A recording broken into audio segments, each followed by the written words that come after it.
Imagine having an empire of pants. Rivets, railroads, and revolution. This is the fabric of history.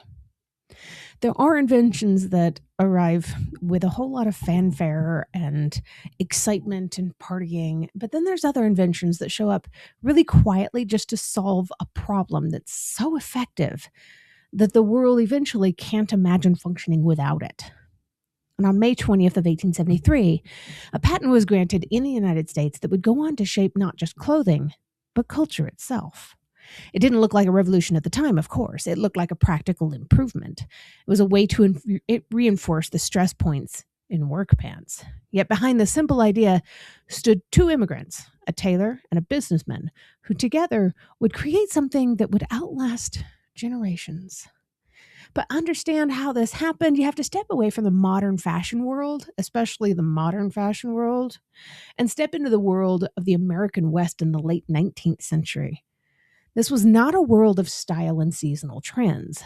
This was a world of labor.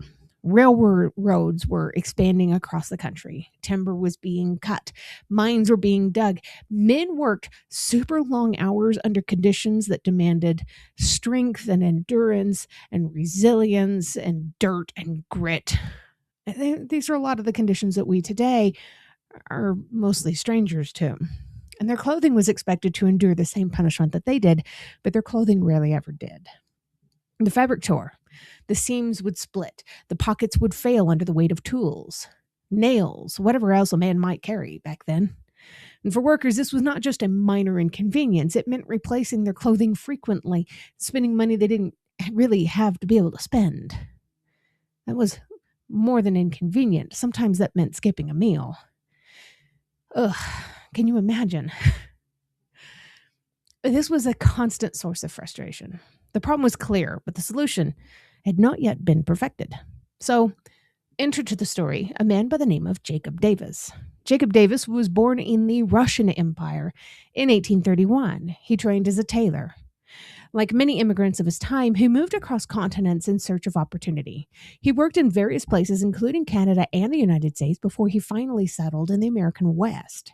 By the late 1860s, he was operating a tailor shop in Reno, Nevada. His work was not exactly glamorous. He made practical items for laborers, including tents and wagon covers and even some heavy-duty clothing. But Davis had a skill that mattered more than, let's say, gentlemanly elegance of the era. He understood where things failed. He saw how the fabric would wear down, how the seams would give way, and how the stress points took the most damage. And to address these issues, he began reinforcing his products using something that he used on the tents: copper rivets. These little tiny small fasteners added strength where it was needed the most. It was a simple idea, but it did work. At the same time, a man by the name of Levi Strauss was building his own name, his own path. That's probably a name that you're familiar with. He was born in Bavaria in 1829, and Strauss immigrated to the United States and eventually established a dry goods business in San Francisco. His company supplied fabric and other materials to merchants and tradesmen across the region. Among his customers was none other than Jacob Davis, who would regularly purchase heavy-duty cotton duck and denim for his work. Well, the two connected and kind of struck up a friendship. But this connection would prove to be quite a bit critical for both of them. According to historical accounts, the turning point came when a woman approached Mr. Davis with a request. She wanted a pair of pants that could withstand the demands of her husband's work as a woodcutter. She was sick of sewing his clothes back up for him. This was not a request for style. It was a request for durability. Davis used his existing techniques, applying the copper rivets to reinforce the stress points of those existing pants. The result was something significantly stronger than what had been before, and word spread quickly among the other workers. Demand increased to a level that Davis could not manage by himself. He recognized that he had created something that was perhaps valuable, but he also understood his limitations. Securing a patent required money that he didn't have. Rather than letting the idea just remain small and local, he made a decision that would change absolutely everything. He reached out to Levi, Mr. Strauss. In 1872, Mr. Davis wrote to Mr. Strauss and proposed that they start a partnership. He explained the concept and its potential, and he asked for financial support to secure the patent. Levi saw the opportunity and agreed. So the two men combined their resources and their skills. And on the May 20th of 1873, they were granted that U.S. patent number 139121. I believe, yes, 139121 for improvements in fastening pocket openings using these rivets. This moment is often described just simply as the birth of blue jeans, but that description doesn't really fully capture the significance of this moment. What they really created was not just a product. It was a solution to a widespread problem. It was one that had existed for years and years and years without a reliable answer. Remember, this was in the age of the gold rush. There were a lot of men burning through a lot of pants. So production began in San Francisco, where Strauss had the infrastructure to scale the idea. Davis moved there with his family from Reno and took on the role of overseeing the manufacturing. The reinforced work pants began to be produced in larger quantities, reaching more workers across the region. And these garments were initially made from heavy cotton duck, but denim soon became the preferred material because of its durability and comfort. So at this stage, the pants were not quite a fashion statement. Oh, definitely not. You wouldn't be caught dead in these in a nice place where you were trying to go and have dinner. These were workwear. They were designed for people who needed reliability above all else. They were worn by railroad workers, by miners, by farmers. They were worn by laborers who depended on clothing that could withstand constant use. So over time, the design evolved, as things typically do. Distinctive features were added, including double-stitched seams and the now iconic stitching on the back pockets. These details helped to differentiate the product and established its identity in what was now a growing market. The rivets remained a defining feature, providing the strength that set these pants apart. But why is this remarkable? Well, this is a story about how far the product traveled beyond its original purpose. By the early 20th century, these work pants had become associated with the American West. Cowboys, ranchers, outdoor laborers, all of these people started adopting jeans as their standard attire. The image of rugged individuals wearing durable denim began to take hold in the cultural imagination. In the decades that followed, this image, of course, expanded. During the mid-20th century, blue jeans moved into new spaces. They became associated with young culture, rebellion, individuality. Film stars wore them. Musicians wore them.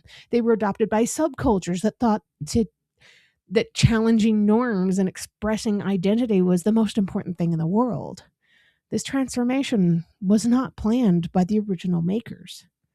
The original intent had been purely practical only. The cultural significance developed over time, long after the original founders had passed away. They were shaped by social changes and shifting attitudes. What began as reinforced work pants became a global symbol recognized in pretty much every part of the world now, except for North Korea. That's a long story. Even today, the influence of that 1873 patent can be seen pretty much everywhere you look, other than North Korea. Blue jeans are worn across age groups, professions, cultures. They've been adapted into countless styles and variations, but the core idea pretty much remains the same. Strength at stress points, durability where it matters most. The story of Levi Strauss and Jacob Davis is usually told as a tale of innovation. And that it is, but that's also stale. It's also a story about observation and problem solving. Davis saw a problem and developed a solution. Strauss recognized the value of that solution and helped to bring it to a larger market. So together they created something that neither one could have ever achieved alone. Sometimes it's okay to ask for help. But this is also a story about timing. The expansion of the American West created a demand for this durable clothing. The availability of materials And the growth of industry made large-scale production possible at the time. The conditions were right for this idea to succeed. What makes it enduring is its simplicity. The concept is easy to understand. You just reinforce the weak points. You make it last longer. Well, it used to be made to last longer. That simplicity allowed it to be adopted quickly and adapted over time. There's a tendency to think that the majority of innovations as complex or highly technical. This story challenges that assumption. Sometimes the most impactful ideas are the ones that address everyday problems in just practical ways. On May 20th of 1873, this patent was granted that did exactly that. It did not announce itself as a cultural milestone. It never predicted its own future. These two men simply offered a better way to make something that people needed, and that was enough. So now I want to hear from you in the comments. What everyday problem do you think still exists today that could lead to the next world-changing innovation if someone found the right, simple solution? This ought to get some really good and very interesting answers. At least I hope so. And of course, as always, if you enjoy stories like this, make sure you follow the History Happens Facebook page for more deep dives into history's most fascinating moments. And subscribe to the podcast so you never miss an episode. Remember, every subscription helps, and I always appreciate it. Thank you for watching.